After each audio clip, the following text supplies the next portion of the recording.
하나님의 말씀은 요한복음 5장 39절부터 47절까지 말씀입니다. 봉독하겠습니다. 너희가 성경에서 영생을 얻는 줄 생각하고 성경을 상고하거니와 이 성경이 곧 내게 대하여 증거하는 것이로다. 그러나 너희가 영생을 얻기 위하여 내게 오기를 원하지 아니하는도다. 나는 사람에게 영광을 취하지 아니하노라. 다만 하나님을 사랑하는 것이 너희 속에 없음을 알았노라. 나는 내 아버지의 이름으로 왔음에 너희가 영접지 아니하나 만일 다른 사람이 자기 이름으로 오면 영접하리라. 너희가 서로 영광을 취하고 유일하신 하나님께로부터 오는 영광은 구하지 아니하니 어찌 나를 믿을 수 있느냐? 내가 너희를 아버지께 고소할까 생각지 말라. 너희를 고소하는 이가 있으니 곧 너희의 바라는 자 모세니라. 모세를 믿었더면 또 나를 믿었으리니 이는 그가 내게 대하여 기록하였음이라. 그러나 그의 글도 믿지 아니하거든 어찌 내 말을 믿겠느냐 하시니라. 아멘. 존귀하신 하나님 아버지 감사합니다. 오늘도 귀한 하나님의 진리의 말씀, 생명의 말씀을 우리에게 허락해 주심을 감사합니다.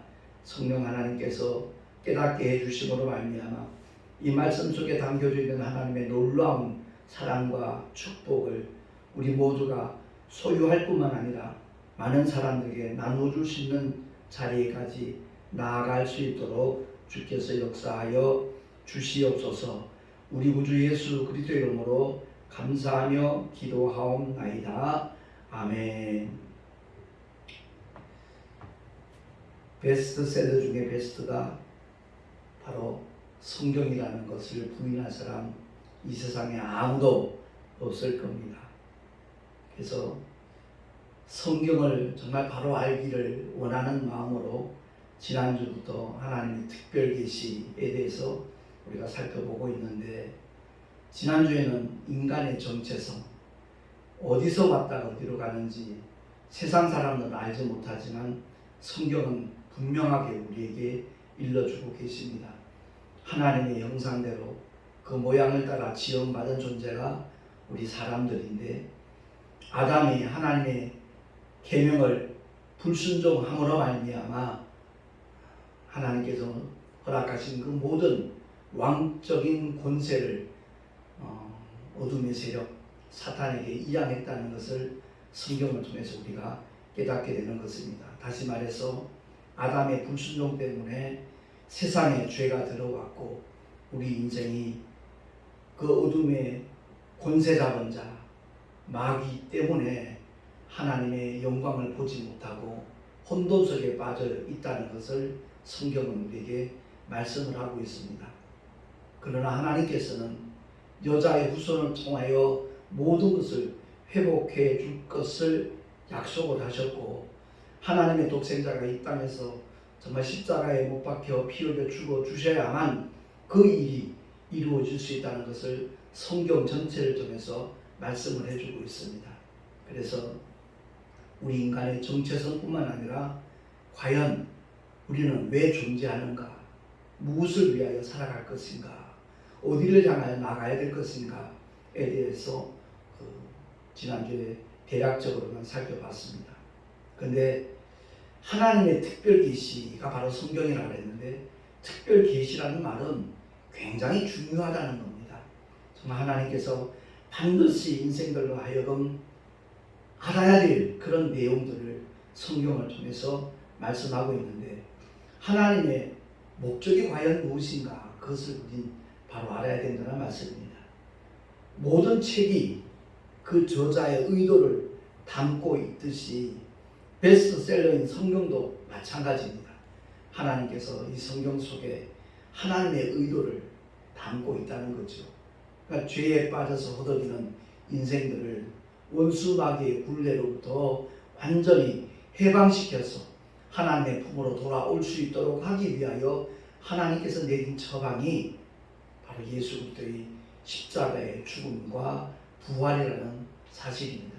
그래서 구약 성경과 신약 성경으로 나눠져 있는데 우리 오늘날 믿음의 사람들이 분명히 알아야 될 내용이 있습니다. 그것은 다름이 아니라 구약은 하나님의 선민, 유대인, 이스라엘 백성들에게 계시하신 하나님의 말씀이고 하나님의 표도 그들에게 계시한 겁니다. 근데 목적이 분명히 있죠. 우리 모두가 다 선악과를 본 적도 없고 만진 적도 없고 따먹은 적이 없지만 아담 안에서 모두가 다 타락하고 영원히 꺼지지 않는 불못에서 형벌 받을 수밖에 없는 존재라는 것을 먼저 하나님께서 깨닫게 하시는 겁니다. 그래서 그 선악과를 본 적 없고 따먹은 적 없지만 하나님께서 모세를 통하여 율법을 허락하신 이유가 바로 그겁니다.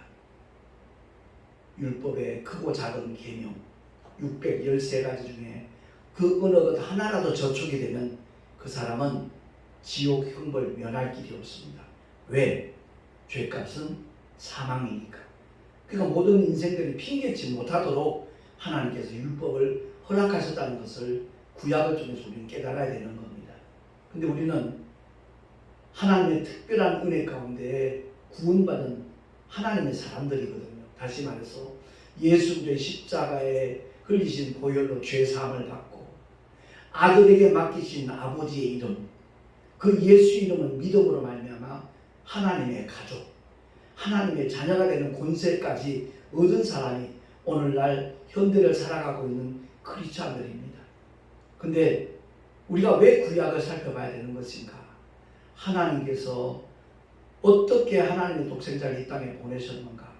사실 구약을 다른 말로 표현하면 이스라엘의 역사라고도 볼 수 있지만 더 영적으로 보면 예수님께서 이 땅에 오실 통로로 하나님께서 선민을 통하여 역사하셨다, 일하셨다 하는 것을 우리가 알게 되는 겁니다.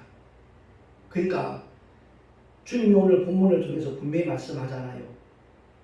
너희가 성경에서 영생을 얻는 줄 생각하고 성경을 상고하거니와 이 성경이 곧 내게 대하여 증거하는 것이다 라고 말씀합니다. 다시 말해서 아브라함도 예수를 증거하는 것이고 모세도 예수를 증거하는 것이고 솔로몬도 다윗도 모든 선지자들도 예수를 증거하는 것이라는 것을 밝혀 말씀해 주신 것입니다. 주님이 43절 중에서 이와 같이 말씀하잖아요. 나는 내 아버지의 이름으로 왔으매 너희가 영접지 아니하나. 하나님의 아들이 언제 여호와 이름으로 왔습니까? 아니에요. 예수의 이름으로 왔어요. 근데 여전히 신약시대에 하나님의 은혜를 받았다고 말하는 사람들이 여전히 여호와 이름을 찬양하고 여호와 이름을 높이는 거 보면 저는 목회자 한 사람으로서 참 안타까워요. 심지어 어떤 사람은 기도할 때 목사님이라는 분이 여호와 하나님 우리 아버지 이렇게 기도하더라고요. 솔직히 제 개인적으로는 기가 찼어요. 어떻게 성경을 이렇게 모르고 성도들에게 말씀을 전하려고 할까? 그런 사람이 한두 사람이 사실 아니더라고요.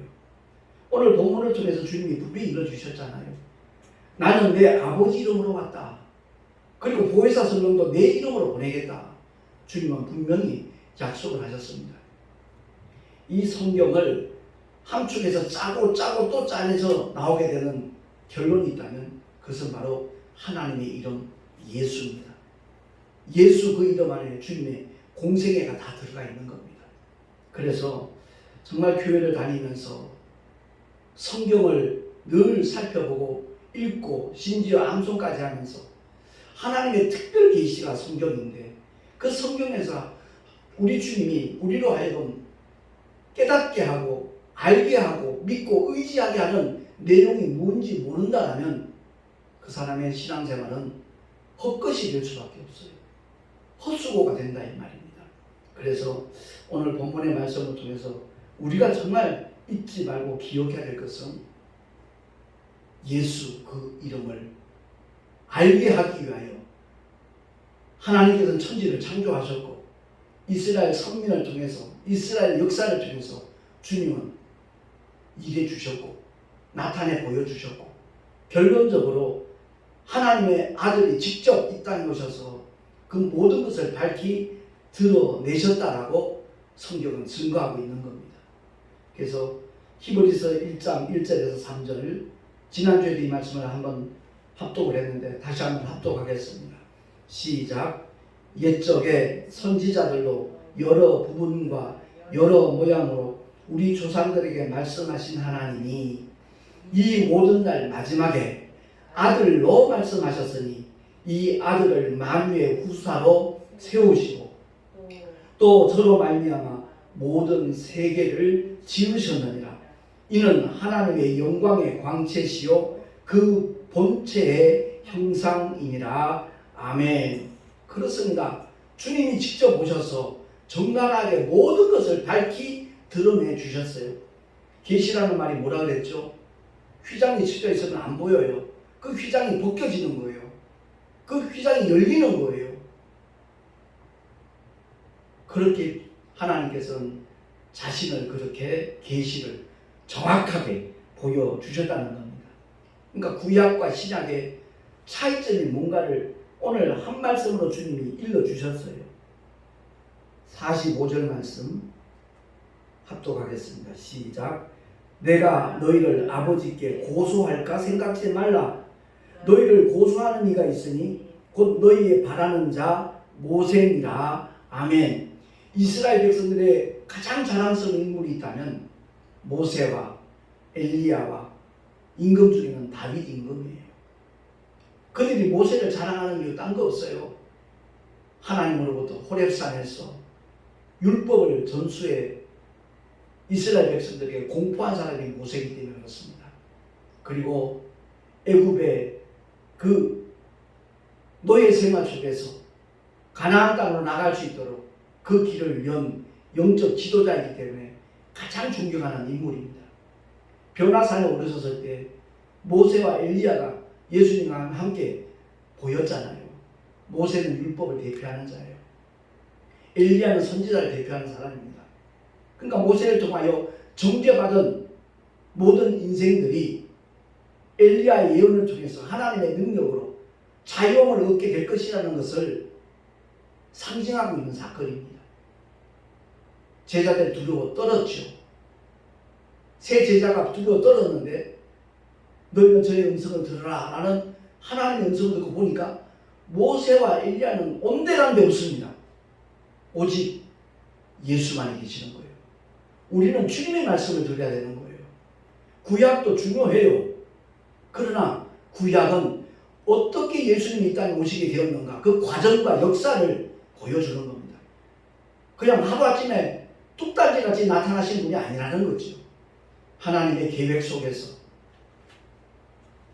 아버지의 영광을 위하여 마귀에게 정말 두려워 떨며 일평생 죽음이 무서워서 종로로 가는 인생들을 자유케 하기 위하여 하나님의 아들이 이 땅에 오신 목적은 히브리서 중에서 다른 거 말씀하지 않습니다.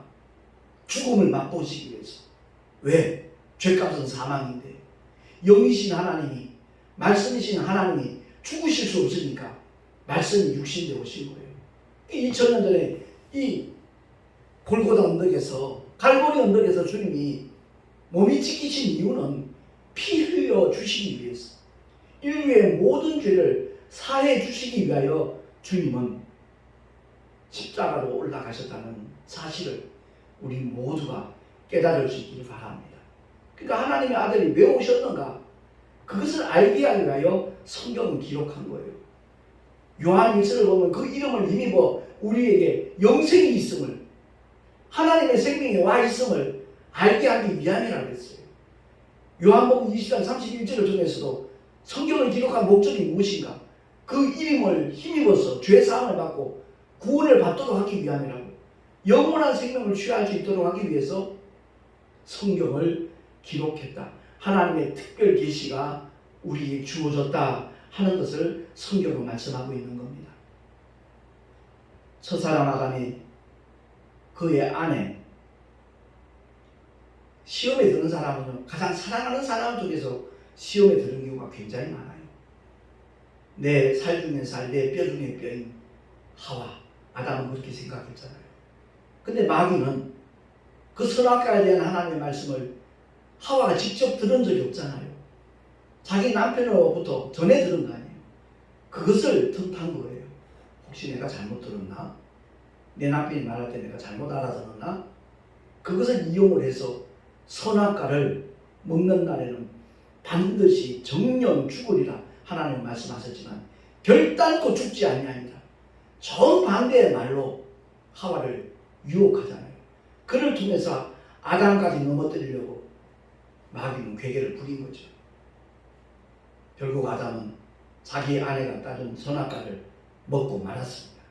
그래서 마귀의 괴계에 의해서 이 세상에 죄가 들어온 겁니다.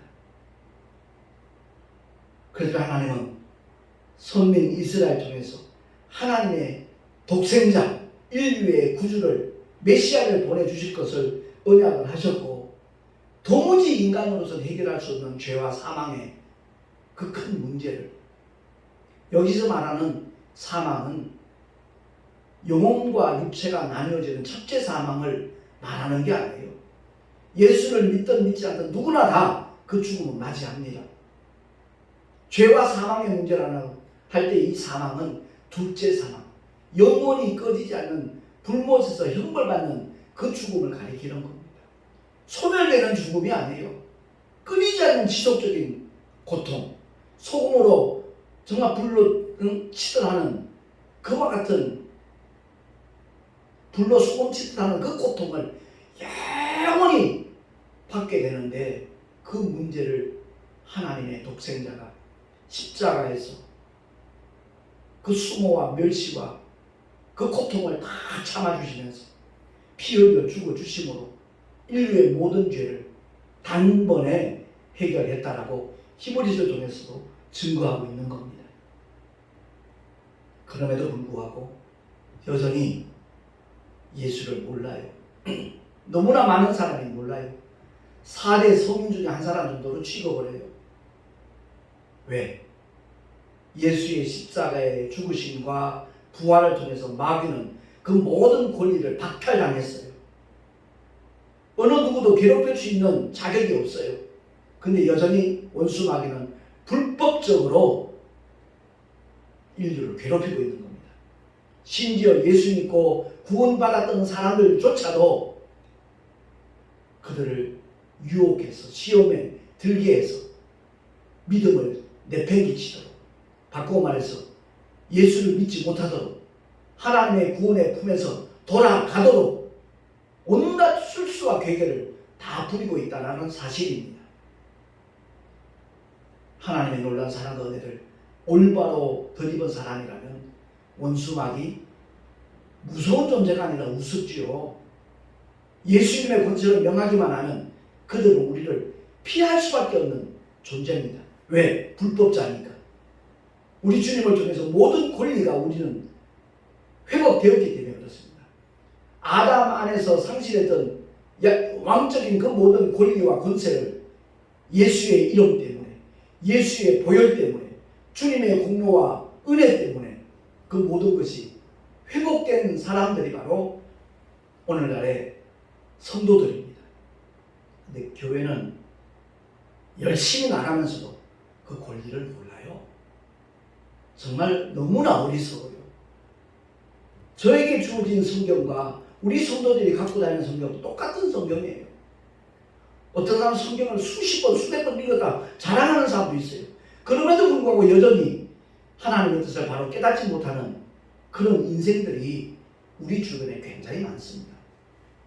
제가 신학교 다닐 때 안양에 그 안디옥 교회라고 있어요. 그 교회 신학교 다닐 때 열심히 다녔거든요. 새벽기도 갈 때마다. 이름은 거론하지 않지만 나와 똑같은 신학생이었어요. 새벽기도 나오면 성경을 줄줄줄줄 암송합니다. 매일 새벽마다 그거 반복합니다.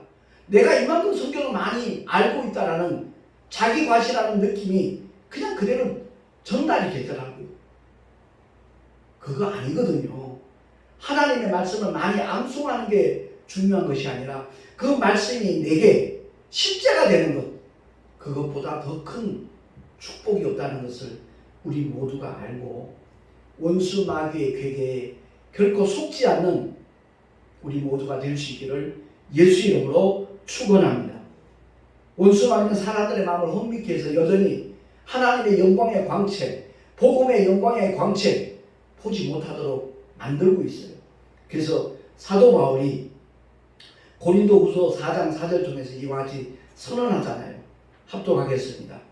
그 중에 이 세상 신이 믿지 아니하는 자들의 마음을 혼미케 하여 그리스도의 영광의 복음의 광채가 비치지 못하게 하매니 그리스도는 하나님의 형상이니라. 아멘. 그러니까 예수 그리스도를 4대 성령 중에 한 사람으로 알고 있는 사람이 있다면 여전히 그 사람은 혼미한 속에 있는 거예요. 주님의 영광의 광채를 본 적이 없어요. 교회는 열심히 다닐지 모르지만 구원과 상관없는 사람이라는 거죠.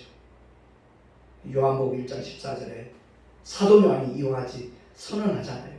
말씀이 육신이 되어 우리 가운데 거하심에 우리가 그 영광을 보니 아버지의 독생자의 영광이요 은혜와 진리가 충만하더라. 아멘. 모세가 전한 율법은 은혜가 없어요. 자유함이 없어요. 바꿔 말하면 은혜와 진리가 없어요. 율법은 정죄하는 법이에요. 사도 바울은 그래서 죄와 사망의 법이라고 로마서를 통해서 그렇게 일깨워주고 있잖아요. 생명의 성령의 법, 곧 복음을 통해서 우리 모두를 해방시켜 주셨다는 것을 선포하고 있는 겁니다. 교회 열심히 다니는 것 참 좋죠. 아름답죠.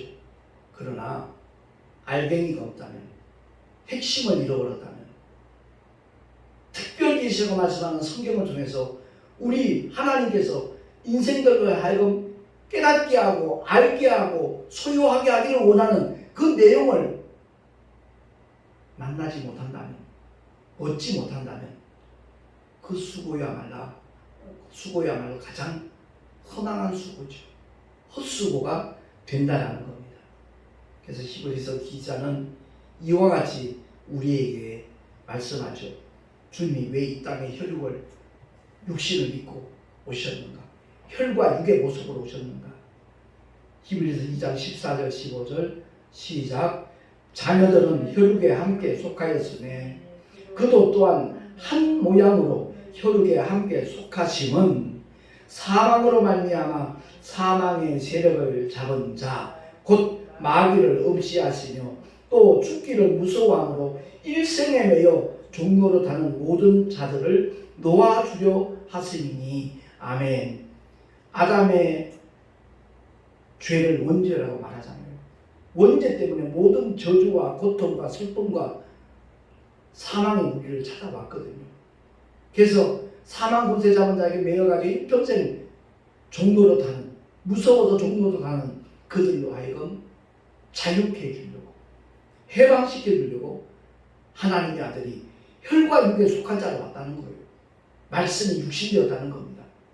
그래서 십자가 위에서 처절하게 고통당하시면서 피 흘려 죽어주시고 모든 인류가 예수를 알고 믿고 영접하기만 하면 죄와 사망으로부터 자유케 되는 하나님의 놀라운 축복을 주시기를 원하시는 분이 우리 주님이신 줄로 깨달으시기 바랍니다. 우리는 누구보다도 예수 이름을 높여야 돼요. 불러야 돼요. 의지해야 돼요. 그 이름을 찬양하는 자, 그가 가장 올바른 신앙생활하는 믿음의 사람이라는 것을 기억을 하고, 베드로 역시도 우리 인생들에게 깨닫게 하시잖아요. 베드로전서 2장 24절 말씀 한 목소리로 합독을 하겠습니다. 시작. 친히 나무에 달려 그 몸으로 우리 죄를 담당하셨으니 이는 우리로 죄에 대하여 죽고 의에 대하여 살게 하려 하심이라. 저가 채찍에 맞음으로 너희는 나음을 얻었나니. 아멘. 그러니까 우리가 예수 믿고 주님을 나의 구주로 영접하는 순간 주님이 우리를 위하여 대신 채찍에 맞아주신 그 은혜까지 누려야 돼요. 모든 연약함과 질병까지도 주님이 짊어지시고 담당하셨다라고 마태복음에 선언하고 있어요. 베드로도 다시 한번 우리에게 확답을 해주고 있잖아요. 그러니까 예수 믿고 구원받은 믿음의 사람들은 우리의 연약함도 우리의 질병도 주님이 이미 다 짊어지시고 해결하셨다는 그 사실까지도 믿는 사람, 그 사람이 복 있는 사람이에요. 그렇습니다. 언젠가도 그런 표현을 했지만 내가 전기요금을 다 냈어요. 체납 없이 냈어요. 근데 한전에서 통보가 와요. 이달 말까지 전기요금 안 내면 전기 끊어버리겠다는 거예요. 그 고지서를 받았을 때 아 그래요? 또 낼게요. 그렇게 행동하는 사람이 있습니까? 바보가 아닌다면? 영수증 가지고 찾아가서 호통을 치죠. 당신들 행정은 어떻게 하고 있냐고. 나는 분명히 돈을 냈는데 전기요금을 냈는데 전기를 끊는다고? 아마 야단을 칠 겁니다. 주님이 채찍에 맞으심으로 나의 연약함도 나의 모든 질병도 주님이 처리하셨어요. 이것까지 믿는 믿음의 주인공들이 될 수 있게 예수 이름으로 축원합니다. 그럼에도 불구하고 환경 속에서 감염될 수도 있고 연약함이 바이러스가 침투할 수 있겠죠. 그때 우리가 해야 될 것은 바로 예수 이름으로 손 얹어 기도하는 거예요. 제가 처음 병든 사람 고친 체험이 주일학교 아이예요. 어린아이 4살, 5살밖에 안 된 어린아이였어요. 그 아이의 등에 종기가 수십 개 아니 수백 개가 생겨요.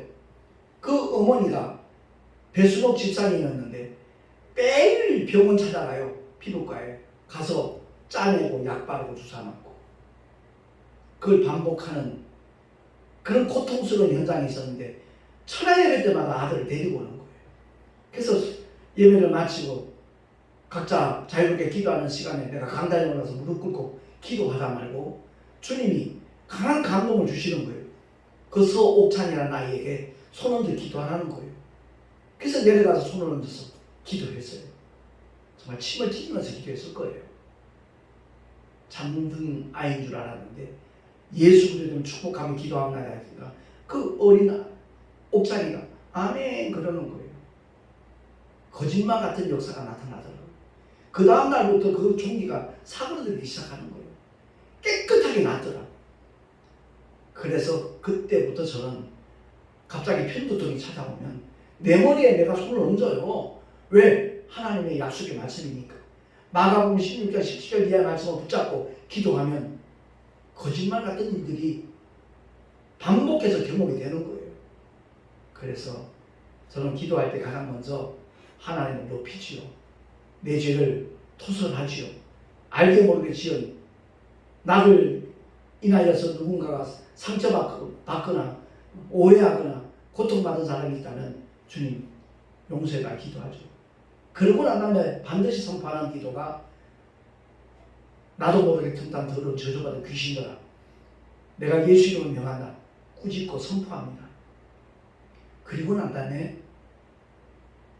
아버지께 아뢰 내용들을 기도하는 거예요. 그렇습니다. 하나님의 특별 계시 성경 과연 무엇을 말하고 있는가?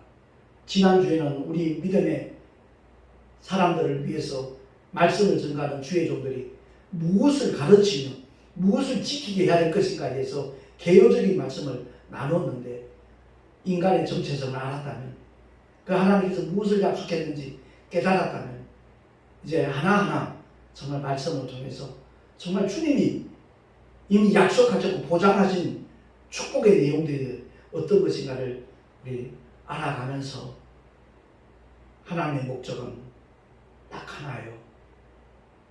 마귀를 완전히 진멸하고 지금은 여전히 원수마귀는 활동하고 있어요. 근데 불법적으로 해요.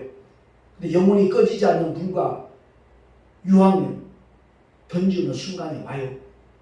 그때까지는 원수마귀는 우리 성도들까지 속이면서 괴계를 부릴 겁니다.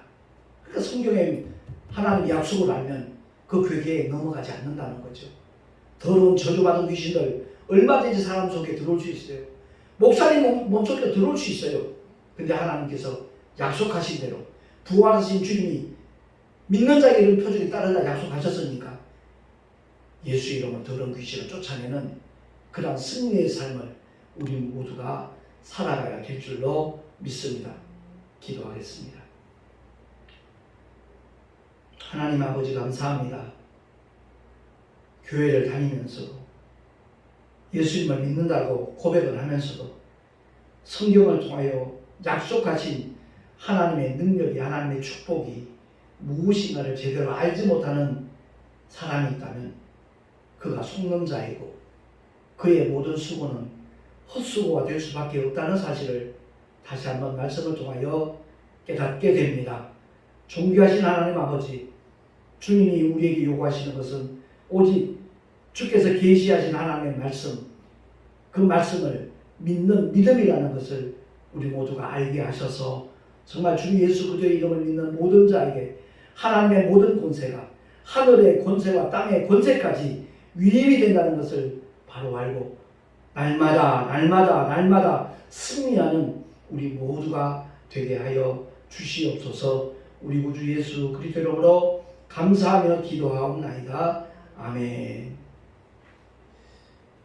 교회 소식 주보를 참고하시기 바랍니다. 지난 26일, 27일 참 하나님 은혜 가운데 일기도 참 좋았어요.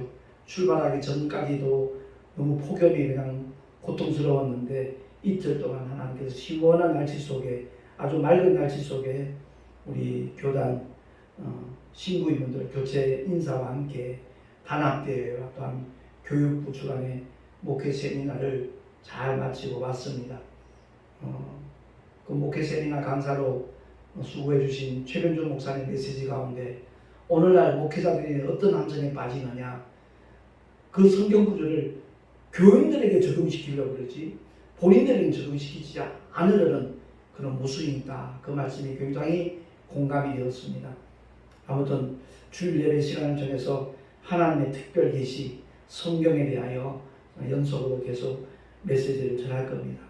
위에서 기도해 주시고 내가 어떤 자세로 하나님의 말씀을 받아야 될 것인가 깨닫고 큰 은혜에 받는 믿음의 주인공이 될 수 있기를 소망합니다. 드린 예물 위하여 잠시 기도하고 축도로 예배를 마치겠습니다. 하나님 아버지, 11조와 여러 가지 모양의 헌물 주님께 드렸습니다. 나를 구원하신 주님의 놀라운 사랑, 그 은혜에 정말 너무나 고맙고 감사한 마음을 적은 물질로라도 이렇게 표현을 하는 그 심령을 주님 기쁘시게 받아주시고 그 삶의 자리에서 우리 주님이 함께 하신 믿음의 증거들이 다양하고 풍성하고 지속적으로 나타나게 하여 주시옵소서. 하늘의 상급으로 쌓여지게 하시고 이 세상 살아가는 데 필요한 모든 것들을 주님께서 일마다 때마다 풍성하게 공급하여 주시옵소서. 오직 주의 영광을 위하여 쓰임받을 수 있는 예물이 되기를 소망하옵고 우리 구주 예수 그리스도 이름으로 감사하며 축복하며 기도하옵나이다. 아멘. 이제는 우리 구주 예수 그리스도의 크신 은혜와 하나님 아버지의 영원하신 사랑하심과 보혜사 성령 하나님의 내주가 더 인도하시가 축복하시니 하나님의 특별 계시인 성경이 과연 무엇을 말씀하고 있는가 알기를 원하는 마음으로 예배에 동참한 하나님의 사람들 머리 위에 그 가정과 자녀들과 경영하는 모든 일들과 삶의 터전 위에 또한 주께서 피로 값주고 세우신 주님의 모든 교회들 위해 지금으로부터 영원토록 함께 있을지어다. 아멘.